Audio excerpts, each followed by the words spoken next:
about 15 minutes, 20 minutes, and it looks pretty good so far.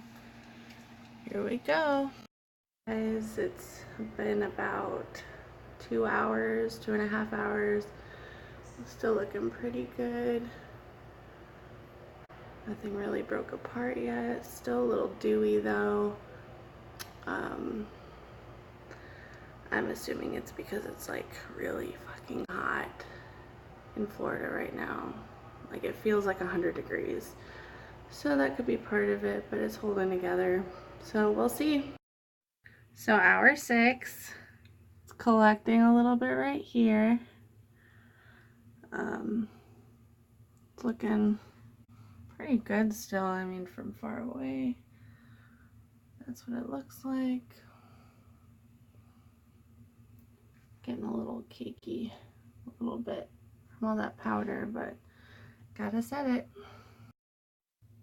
Hey guys, this is my final check-in. It's been about 8 hours. So here it is, the makeup after 8 hours. I'd say overall it was a win. It is $40, so it's kind of pricey, but I think it's worth it. So if you like this video and want to see more like it, comment down below, subscribe. I would really appreciate it. Well, for now, I'm gonna go to bed. Night.